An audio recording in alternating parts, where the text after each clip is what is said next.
Zofia Davidovich, dia 28/01/36, Polônia, cidade de Łódź. O que eu vou falar, maior parte é meu. Alguma coisa eu introduzi do depoimento que minha mãe deu para Steven Spielberg. Muito bem. Eu nunca estive em um campo de concentração, nem às portas de extermínio. Quando aconteceu a invasão em Łódź, os homens judeus foram convidados, ou foi avisado, que quem deles vai viajar para trabalhar numa fábrica de vidros vão se salvar. Meu pai, tios e muitos outros homens foram. Essa fábrica de vidro, em polonês, se chama Buda Szklana. E assim, no trem, meu pai descobriu que era uma farsa, que essa fábrica de vidro não existia e eles estavam sendo levados para campo de extermínio.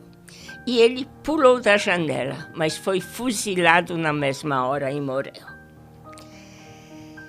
Entretanto, minha mãe mudou de Łódź para Varsóvia, onde tinha irmãos dela e achou que era mais seguro do que Łódź.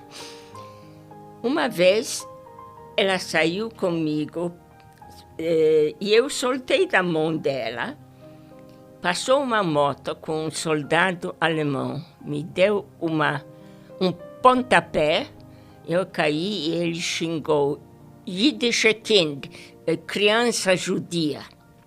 Isso foi um incidente. Nós tínhamos uma governanta, eu tinha uma governanta, chamada Zofia, Zosia, o diminutivo, e ela não quis nos deixar. Ela não era judia, mas ela falou, não, ela vai ficar com a gente, cuidar de mim, sem problema.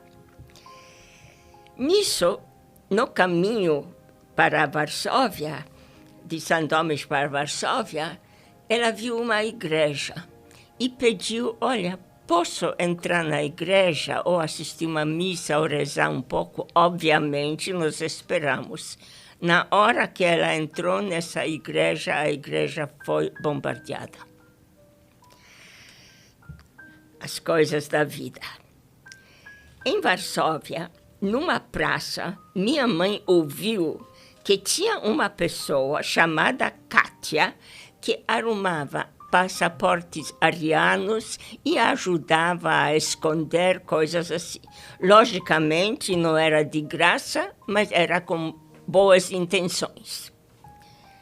Ela me escondeu numa família polonesa, primeiro na casa da empregada dela e, em seguida, numa família polonesa, onde eu fui ensinada ao catolicismo para, mais tarde, ser convertida e poder ficar como ariana.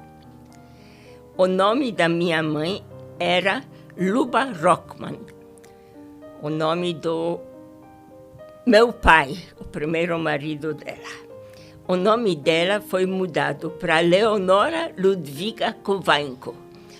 Passaporte e ela, a Katia colocou ela para um emprego de governanta de um ministro chamado Zaleski, e ela ia ser a governanta das filhas.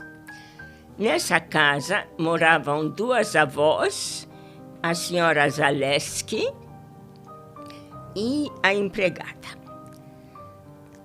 E ela escreveu, ela já estava nessa casa, e ela escreveu uma carta para a senhora polonesa onde eu estava escondida, falando, eu estou bem, eu vou sobreviver, e vou buscar minha filha.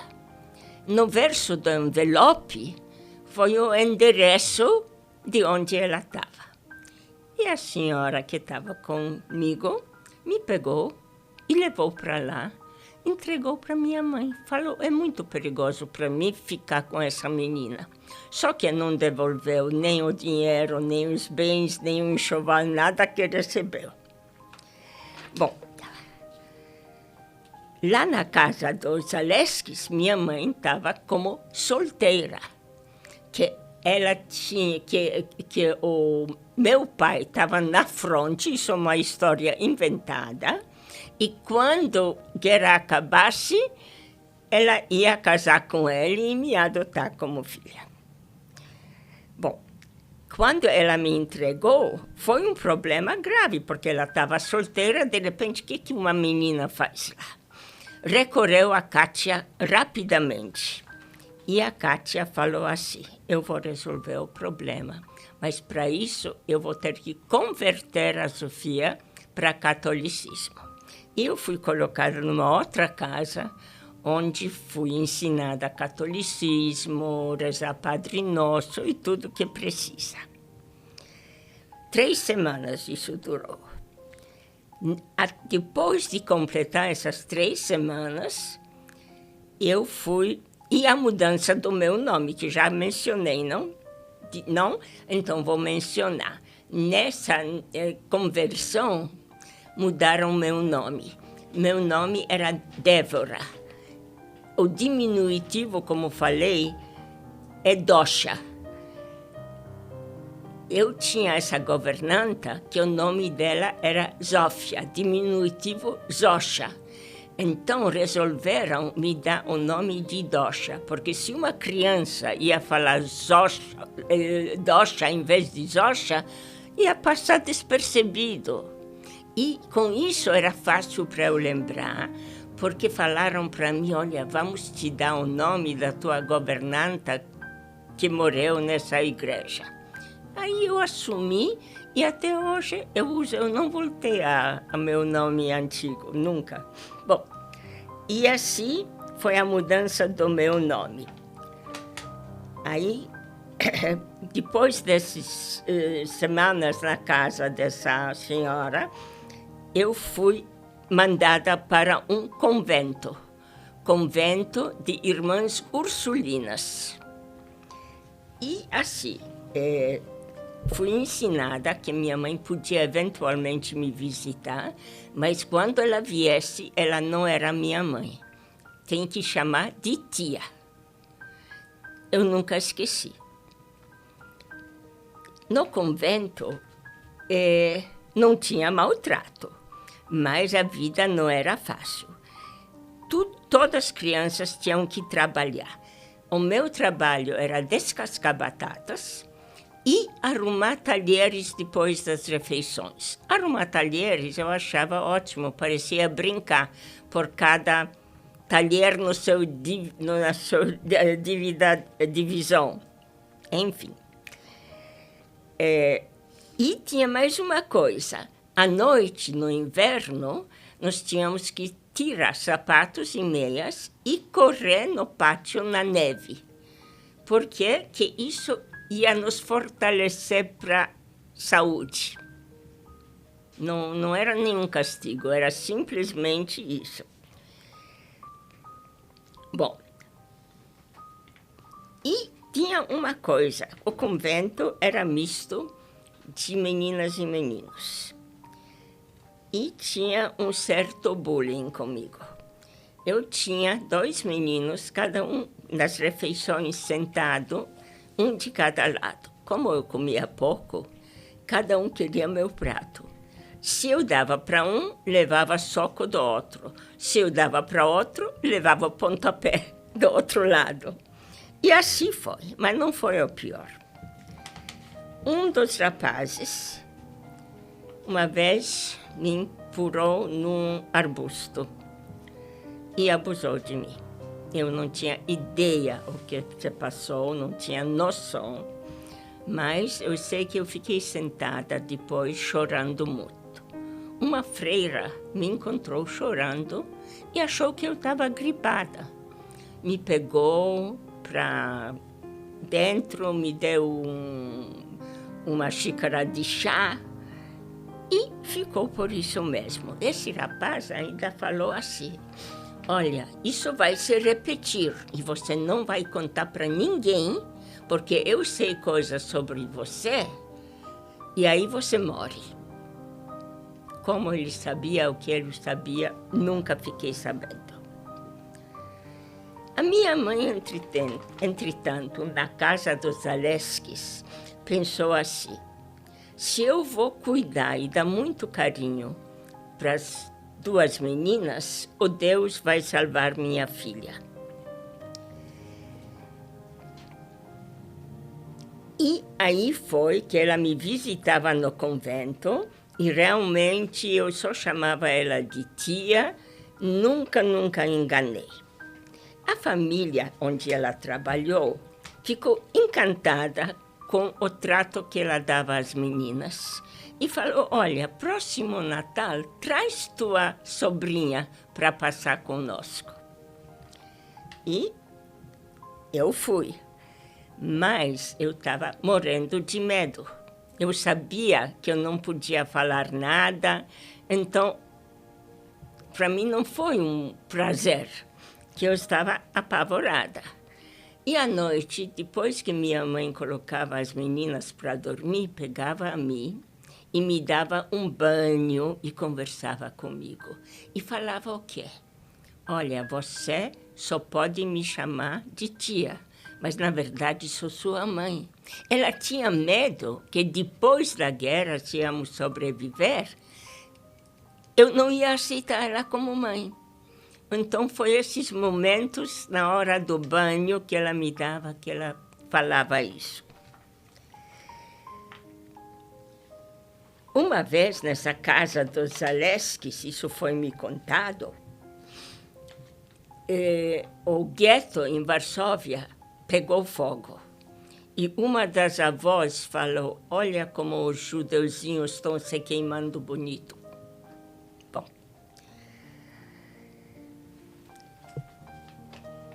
E aí, na hora do levante de Varsóvia, pararam as visitas da minha tia-mãe, porque não tinha como chegar mais lá. A família Zaleski também queria sair de Varsóvia, que era perigoso mesmo não para judeus, e convidou ela a ir junto. Mas ela se recusou porque não queria se afastar tão longe do convento e foi morar na casa do tio dessa família. Tudo muito bem, numa boa. Enfim, acabou a guerra. Acabou a guerra e, como foi falado no início, quem sobreviver entre família, amigos, o encontro é no prédio do meu avô, que ele construiu. No prédio, no pátio do prédio do meu avô. Só apareceu minha mãe e um grande amigo chamado Severin Stift. Ele era um grande admirador também da minha mãe. Queria casar com ela, mas ela nunca aceitou porque ele era baixinho. Meu pai era muito alto. Bom, só apareceram os dois. E ele falou para ela: escuta, você não tem mais opção. Só tem nós dois, você vai casar comigo. Ela ainda resistiu. Aí ele falou: sabe o que é? Bom, ela assumiu um apartamento lá, se instalou num apartamento.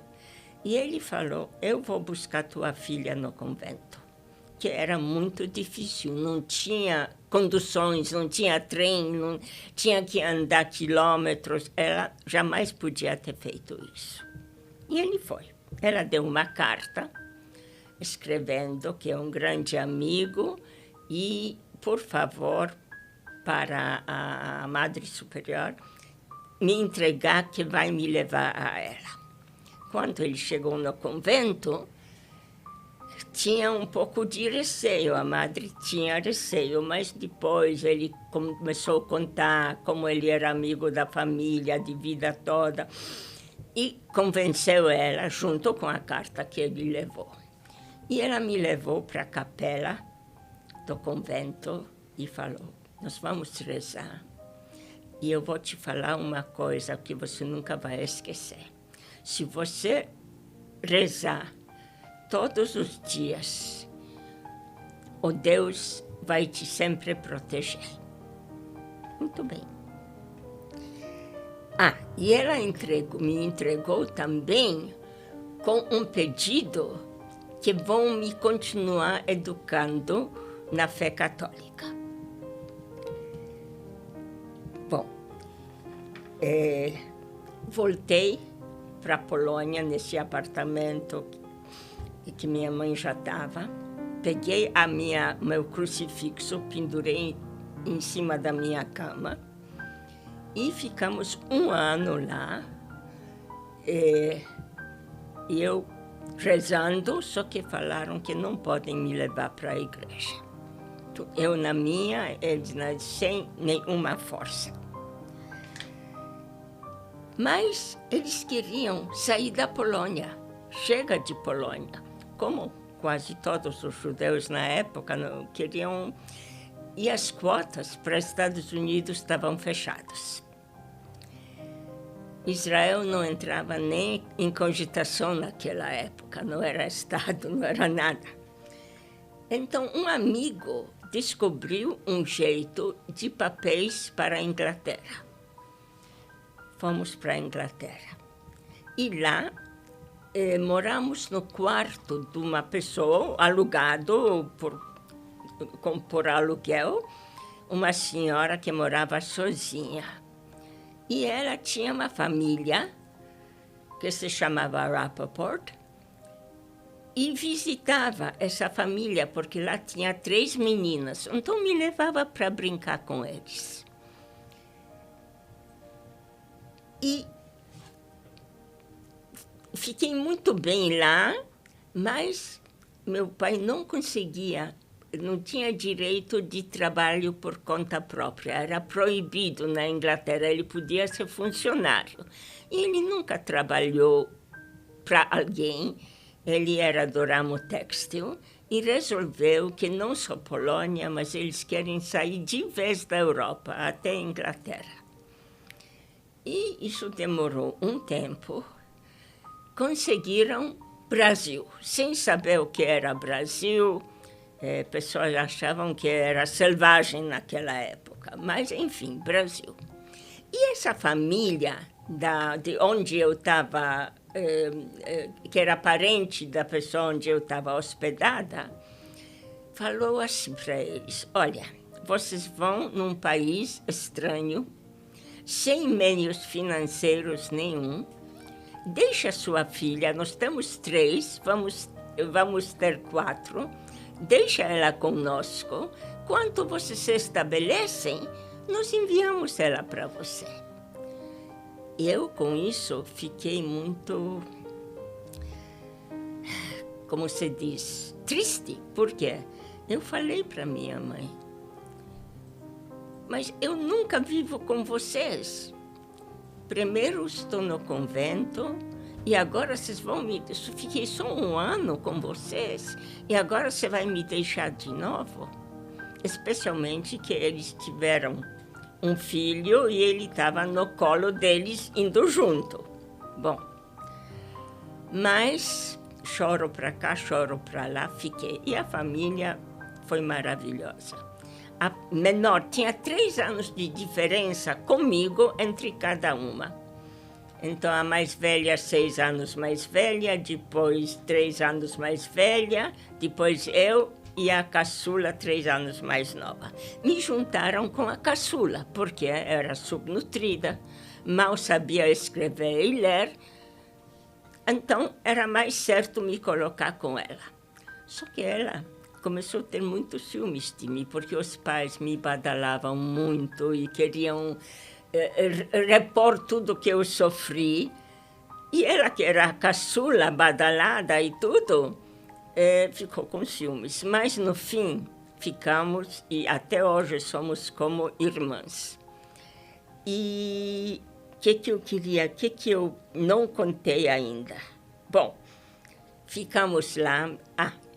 O mais importante, me mandaram para uma escola judaica, mas sem forçar nada. Eu só ia lá, o diretor sabia da minha história, ninguém me obrigou a nada. E com o tempo, eu fiquei... a única coisa que em casa, para pôr a mesa sexta-feira para Shabbat, eu tinha que ajudar. Eu adorava, desde aquela idade, fazer uma bonita mesa. Então, e aí, com o tempo, eu fiquei pensando comigo. Eu falei assim, eu acredito em Deus. Se meus avós, meus pais, judeus, eu, na verdade, sou judia, não sou católica. E, sem falar para ninguém, tirei o crucifixo da minha parede, não falando nada para ninguém, mas começando a me entrosar mais no judaísmo. E eu fui de um extremo para outro, ultracatólica, ultra-religiosa judia. E essa vida foi maravilhosa. Eles viajavam muito pelo mundo, Itália, França, e sempre levavam as filhas e eu junto. Após 4 anos, aconteceu que minha mãe teve uma cirurgia no Brasil. E com vários acontecimentos, era o médico, ela quase morreu. Foi operada por um, salva por outro. E nisso ela falou, eu quase morri e mal conheço a minha filha. Eu quero ela de volta. E mandaram uma carta, por favor. Ainda não estavam naqueles meios bons, mas, obviamente, me queriam. Eu vim de navio e, quando cheguei em Santos, estavam me esperando. Beijos, lágrimas, abraços. E eu não sabia falar. Eu esqueci o polonês. Esqueci de tudo. Por quê? Enquanto na Inglaterra pediram que minhas... Eu falo cartas que não tinha telefone nem outro modo. Eles pediram, escreva em inglês para a gente ver o teu progresso no idioma. Eu não me dei conta que eu esqueci polonês. Aí eu mostrava para a mesa, como se chama isso? Para a cadeira, como se chama? Mas em menos de 2 meses o polonês voltou fluente.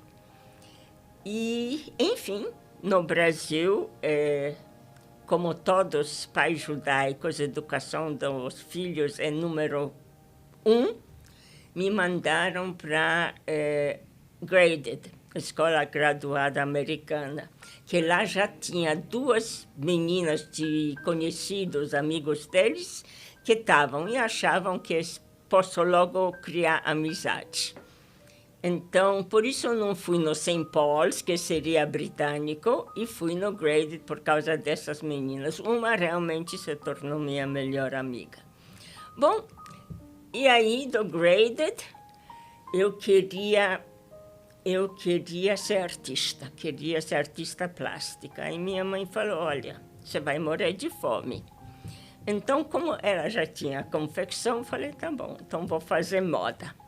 Ia para França fazer moda, só que politicamente não estava muito bom na França e não queriam me mandar. Fui para os Estados Unidos, fiz uma escola de moda, de desenho, corte, mulagem, tudo. Voltei aqui. Primeiro, não queria trabalhar com meus pais, que eu queria comprovar que eu não preciso, eu posso sozinha. Fui trabalhar numa firma de tecelagem, chamava-se Adatex, e desenhava as estampas. E depois de um tempo, minha mãe fez questão que eu fosse trabalhar com ela, aí trabalhei com ela, entretanto conheci meu marido, ele tinha confecção de camisaria com o pai dele, masculina e infantil, Aí entrou um assunto de nylon, entrou nylon no Brasil. E surgiu a camisa A Volta ao Mundo, quer dizer, não passa no nada, A Volta ao Mundo. E ele se recusou a entrar nisso, que ele falou, olha, para clima brasileiro é uma suadeira. Mas aí o negócio dele começou a ir mal. Aí ele me pediu, olha, me desenha uma dúzia de camisas e blusas femininas, eu vou fabricar para ver como anda. Estourou. Aí eu continuei. Uma blusa virava vestido, uma camisa precisou uma calça, outra precisou uma saia. E assim fiz a linha completa e criamos a nossa marca.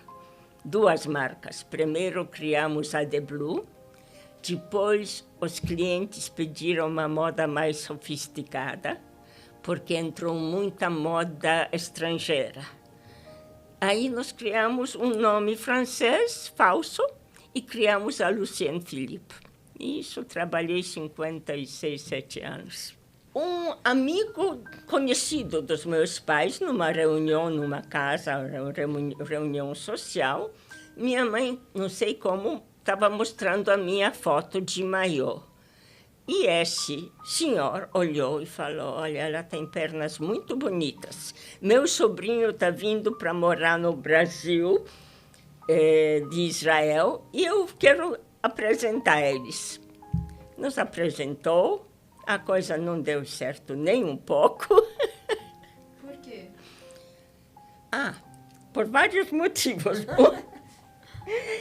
Ele, para me impressionar, a primeira coisa foi emprestar o carro, que era o carrão, não sei qual é, do tio para me levar passear. E eu estava acostumada a andar de ônibus e metrô, ônibus principalmente com rapazes que eu saía. Eu falei, mas que snobismo é esse? Quando chegamos, primeira vez que me levou na Avenida Paulista, parou no farol, eu abri a porta e me mandei.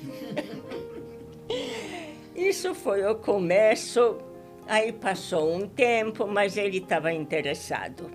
Então, ele combinou com o melhor amigo dele que ele ia sair com uma moça e ele ia me convidar para sair no mesmo local e lá na pista de dança trocamos de parceiros. Nós namoramos e ele estava fazendo à noite faculdade de economia porque ele tinha que trabalhar de dia, senão não íamos sobreviver, tinha que trabalhar com o pai dele. E aí meus pais, no tempo antigos, falaram, escuta, namoro, chega. Então, ficamos para ele poder, e ele falou, eu não caso antes que eu termine os estudos. Então, ficamos noivos. Agora, como vocês sabem, romper noivado judaico é mais difícil do que romper casamento, do que divórcio. Então, ficamos noivos 2 anos, ele se formou e foi assim, dia 15 foi a formatura dele, dia 16 aniversário dele, dia 17 casamos, tudo dezembro. 2, você sabe. Um está hoje com 63, outro com 58. Perdi no meio, por isso tem essa distância. Mas, graças a Deus, estou muito bem. Um é dentista e o outro tem uma indústria de moda, a Uma, que é muito conhecida hoje. Netos. Do mais velho, ele fez publicidade, está trabalhando numa firma de publicidade, é solteiro. Do mais novo, Roberto, a Vanessa, tem Vanessa e Thomas. A Vanessa seguiu moda e hoje trabalha com a mãe dela na Uma e criou a marca dela, que é Uma X. E o Thomas entrou na área financeira e trabalha na firma da família da Raquel. Eles chegaram e, para trabalhar, resolveram, não sei como, fazer gravatas. Para conseguir esse tecido, para fazer gravatas, foram uns conhecidos, naquele tempo conhecidos, depois ficaram muito amigos, de um senhor polonês que tinha tecido jacquard para gravata. E queriam comprar retalhos, porque gravata não precisa mais do que retalho. E esse senhor, hoje a filha deles é super amiga minha, falou, não, eu vou te dar esses retalhos. Quando você ganhar um dinheiro, você me paga. Então começaram com gravatas. Nesse meio tempo, entrou na moda a saia guarda-chuva. E minha mãe pulou em cima disso. Então, conseguiu comprar tecido e começar a fabricar essas saias guarda-chuvas. E daí começou a fazer confecção toda. É isso.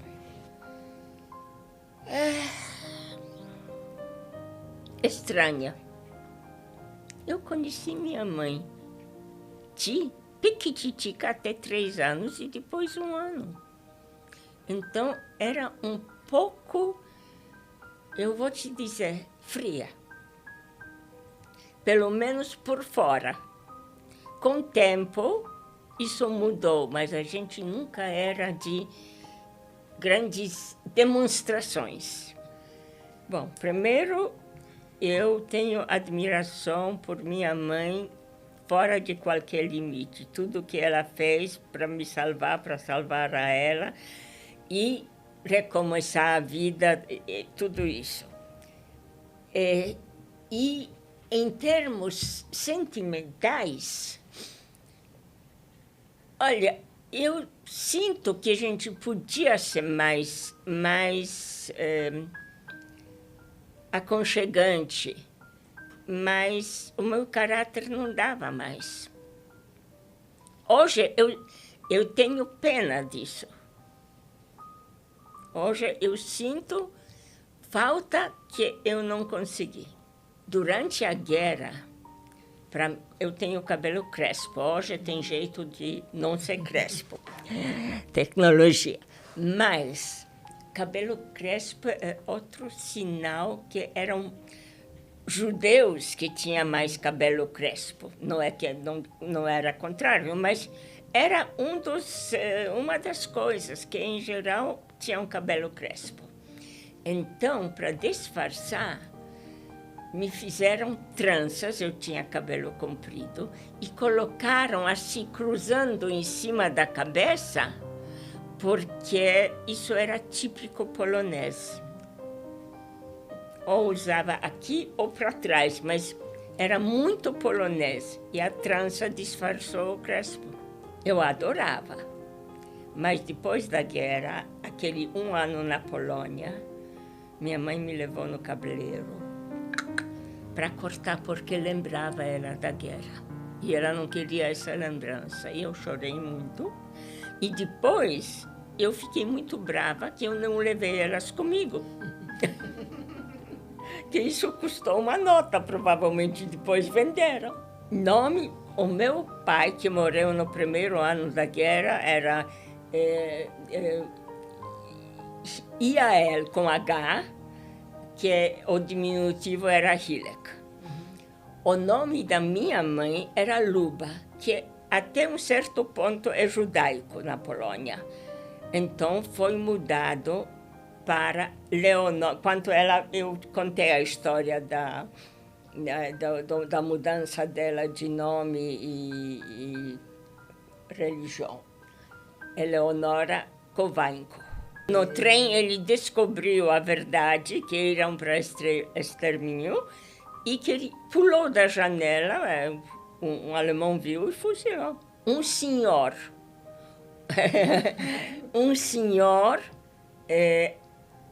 que soube disso, isso até está escrito, um senhor que soube isso conseguiu transmitir para minha mãe, não sei como. Sim, logo saímos de Lodz, porque lá fechou o gueto. Tudo.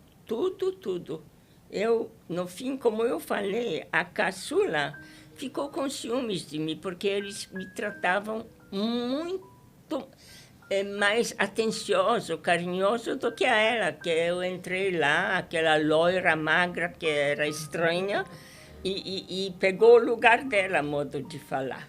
Sim, descobriu, ele estava na Bélgica, ele perdeu a esposa e filhinho na guerra e casou com uma outra polonesa lá na Bélgica. Depois eles vieram para o Brasil também. Os irmãos, os irmãos dele, quer dizer, meus tios, e outros judeus que acharam que é verdade e que vão se salvar. Orgulho? Não. Eu não fiz nada de ser orgulhosa. Eu sinto orgulho por minha mãe. Sentimento? Sim. Porque a minha vida não era uma vida de uma menina normal que nasce num país, é educada, vai para a escola, etc. Então, em sentimento, sim. Eu acho que eu tinha uma vivência muito forte, diferente, e também que me deixou mais fortalecida. Mas eu tenho uma coisa, e talvez isso é pelo que eu passei. Eu tenho na vida um pensamento positivo. Sempre pensamento positivo. Olha, eu acho que a Devora Dosha era uma menina que ia ter uma vida muito boa, uma família bem judaica. Conforme for, não sei se ela ia ter uma carreira ou ia ser educada para casar. E como Sofia Zosha, eu me sinto como uma vencedora. Minha mãe. Porque ela era fora de série. Ela me salvou a ela. Criou uma vida nova. Uma personalidade, ela tinha uma personalidade. Quem conheceu ela se apaixonava. Ela tinha uma personalidade muito forte. O positivo da vida dela, enfrentar a vida. Como se dava com todo mundo, o meu filho mais velho, a pessoa mais querida na vida dele não sou eu, é a avó dele. E é verdade. Eles tinham uma ligação muito especial. Eu não escondo, eu tenho no meu livro. Minha mãe, no depoimento do Spielberg, passou por cima. E é uma coisa muito inexplicável. Ele era um rapaz bonito, muito bonito, inteligente, ia bem na escola. Passou por 2 namoradas. E sem nenhuma explicação até hoje. Ninguém podia perceber nada. Um dia, com 16 anos, eles moravam na Avenida Higienópolis. Eu já estava casada. Ele pôs fogo no quarto dele e pulou da janela, no 14º andar. Sem explicação, nada no caráter dele. Uma vez, mas como que você pensa? Ele veio na minha casa e veio me ver. E aí, ele chegou até a janela e falou, você tem medo de altura? Não. Mas que isso podia... Depois, eu liguei as 2 coisas, mas na hora... No sentido, se tem medo de altura, se tem medo de morar alto ou baixo, não entendi. Então, foi essa história.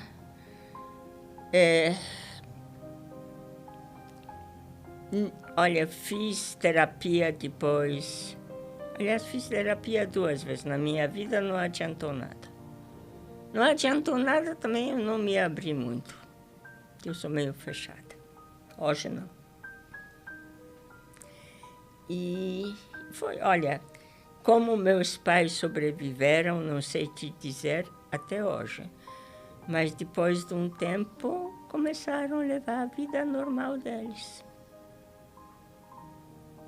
E isso, sabe, isso incomoda até hoje, porque... Por quê? Tem uma prima, quer dizer, a prima do lado da minha mãe, porque é o segundo marido da minha mãe e o pai da minha prima são irmãos, quer dizer, não é de sangue. Tem 11 anos de diferença, ela é mais jovem. Nós damos muito bem, mas ela tinha a idade do Paulo. E se davam. Nada. Inexplicável. E eu vou te dizer, me incomoda até hoje.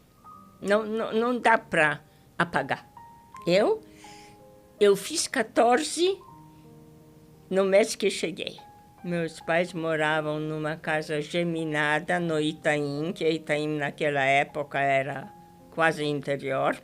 Não tinha asfalto nem na rua principal, nem nada. E comecei lá. A Federação Israelita foram direto. Em polonês se chama Gmina. É a Federação Israelita. Foram direto. E foram muito bem ajudados. Reconstruir de um nível muito bom, família, educação para filhos, como já falei antes. Por isso eu acho que eu tenho esse positivismo dentro de mim, porque eu superei. A mensagem é a seguinte: nunca se deixa para baixo. Sempre luta e luta para o melhor, para a sobrevivência, para crescimento, sucesso e família. Sabe, a expressão foi adotada, never to forget. Nunca para esquecer. Por isso, eu nunca recuso dar uma entrevista, que tem que lembrar o que passamos como judeus e que dá para lutar, dá para sobreviver e sempre vamos ser uma nação muito forte.